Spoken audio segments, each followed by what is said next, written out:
Hey Woodturners, I'm Captain Eddie Castleton. It's time to go to the shop, do a few tips and hints, some ideas, and I have to respond to a lot of mail I'm getting.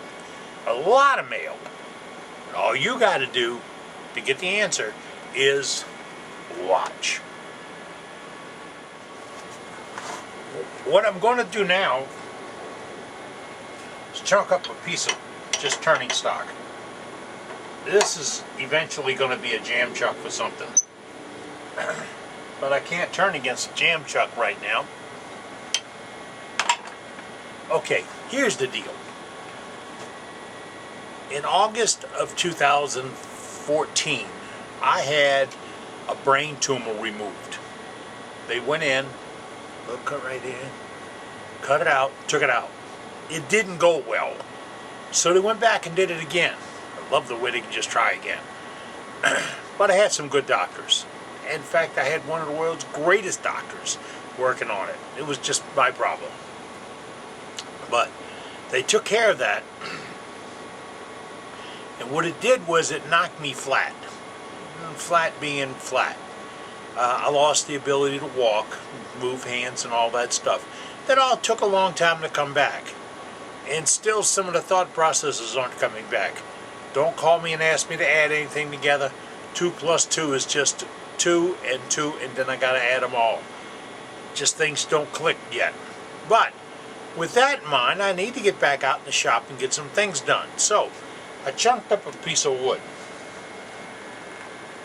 Then I went and got my skew because I want to smooth it out. But it's dull. Yeah. So what I'm going to do now is go ahead and touch this thing up, clean it up a little bit, and see if I can get a great edge back on it. Now I could go to the grinder and do this. That's just no fun. I'm going to put it straight down on the tool, just down on the bed of the tool, just like that. Then I'm going to take my diamond card. This is one I got from a really great guy that sells wheels and tools and all that. And, oh wait, I got his name right here. D-Way Tools. D-Way Tools. That's right. You see the name? I can't remember names. I got mine sewed on my underwear just so I can keep track of it. Alright. Now, I take the diamond card and I look down over the top of my skew. Now, get this. Looking over the top of the skew. And I'm taking light passes. Now, why am I looking down over the top of it? Because then I can see how I'm addressing that edge and how that edge is making contact with the diamond card. And it's a diamond sharpening stone, okay? So then I turn it around and do it again on the other side. Now I only need 2 or 3 times to go around that edge. Now let me talk about that a little bit more. Going around the edge, I put this on the table and I come in and I try to take this blade and get all this hinging done and then go through it. That's too hard. That's too hard. Now, most of you guys are about my age, or you're not as young as I am. So you need to do this in a method that works with you. So you get your card or your stone, and you come down over the top like that, and you won't round that corner. Now, if you round that corner, you've lost all you've worked for. So when you start coming down, you put a little gap there, and then you close the gap. Put a little gap, then you close the gap. It's real easy to do. Show you again, alright? See how you're coming down over this? Now I can get this way you can see it. You come down like this. And you can see what the stone is doing. Then you turn it around. And you do it again. That puts you an awesome, awesome edge on this piece. Now this is a skew. This angle, it's about 10 degrees, 15 degrees. Not that important. Square is a little harder to work with. A little bit of an angle gives you that cutting edge at the right angle to what your hinge of your arm is. The angle for this, 22.5 degrees. Total. You put your micrometer on it or your your protractor and get that protractor. I couldn't remember that name yesterday. All right, and then you've got a good sharp edge. The good sharp edge is what you're looking for. It's very sharp, very doable, and it's exact enough to where it'll cut sweet when you want it to cut. And that's the deal. You want it to cut sweet. I just pressed the go button, crank this thing up. I'm going to bring it up to about 3,000 RPMs. Now,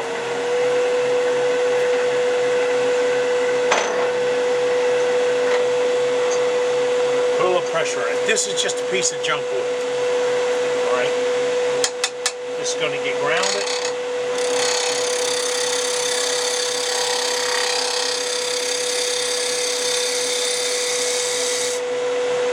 Now, look at what came off. Look, see those little fine wispies?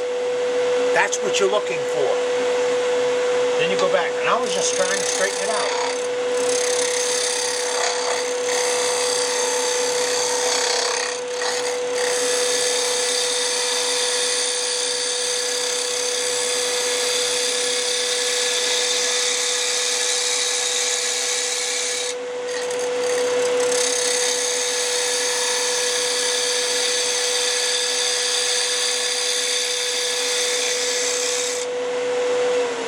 I may ask, what's the vibration and chatter you're hearing? Well, here it is. This thing is just barely getting round. And it's a piece of,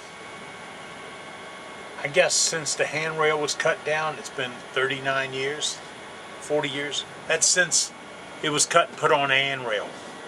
So it's dry and it's brittle, but it is a pretty piece of wood.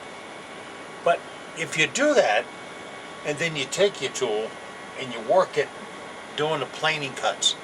This is the deal. It's called the planing cut. I'm just coming across, digging in that bottom corner very little and letting it slide.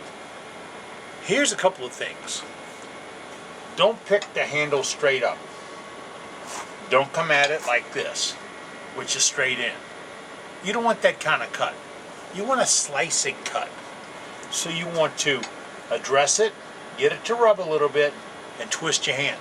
Now you can't see me twisting the hand, can you? Alright, let me do this. Because you have to see how this is done. I'll come in and make contact, and I'm just barely touching. When I twist my hand, oh, see this? This twist? When I twist my hand, I'm going to bring the blade from rubbing bevel, bevel, bevel, to where the edge will start cutting in.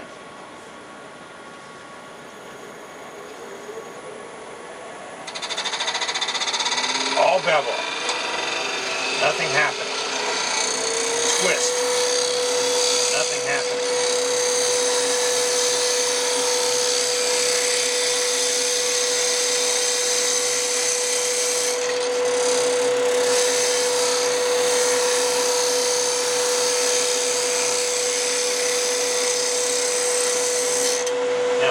Just to show you what I was talking about on that straight in cut.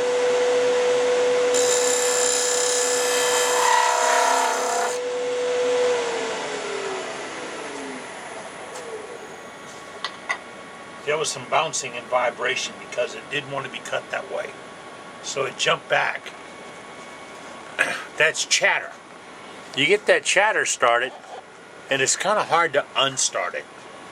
You have to roll the tool back, roll it up on its edge and slice it again. That's how you get a good skew cut. But remember, the first step, clean the tool, which means get all the crap and stuff off of it. And that's a technical term, okay? Get all the stuff off the blade. Because you don't want that rubbing and catching when you make the pass. So you get all the stuff off the blade. Now this is pretty good steel. This is from D-Way Tools. But I get that real clean, then I touch up that edge, and I am off and running with a good skew cut. Well, thought I'd just take you down the road there and show you a little bit about getting that skew ready. In a minute, we're going to clean up another tool. But until then, let me remind you about the Freedom Pens project. Freedom pens. Yeah, let me tell you how this happens. You turn an ink pen and give it to the troops. Hey, how do you go about doing that? You look for a guy walking in the neighborhood in a uniform? That doesn't work really good. So you want to send it to somebody who can put it into a package and send it to a a member of the church, a chaplain, a directive that's handling this. All right, so how do you do that? Well, Joe Kelly does that for us. That's right, Joe Kelly out of Denham Springs, Louisiana. All you need to do is get a hold of me at this address right here. Eddie Castellan, or Captain Eddie Castellan at Gmail. Yeah, that's the new address. So if you saw it on something older, it's gone. The address is Captain Eddie Castellan, C-A-P-N, Eddie Castellan at gmail.com. Send it to me, send me your name and your address, and hey, wait, throw in your phone number, because Sarge loves to talk to people, and he'll give you a call. Then he'll tell you what the deal is, how he can get your pen kits, what you need to make them look like, and oh yeah, if you think those big fat ugly ones with the tapers in the world, no. These guys are putting them in their uniforms. They need one about 3/8, 5/16 or so. Slip in there. Yeah, that's the right size. So, get a hold of me and tell me you want to know more about Freedom Pens. And I'll put you in touch with Joe Kelly, and he'll put you in touch with the world, and you will be turning pens to make the troops feel more wanted. And by the way, we still need your help, because there's still a lot of troops out there that don't have a Freedom Pen, and we need them. Alrighty, well that kind of wraps it up, okay? I'm Captain Eddie Castellan. Thanks for watching. Hope you get out in your shop and start making shavings.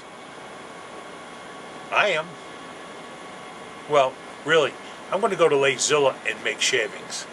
This, just that little bit of time, I kind of worry about it a little bit. But don't worry about me. I'll be okay.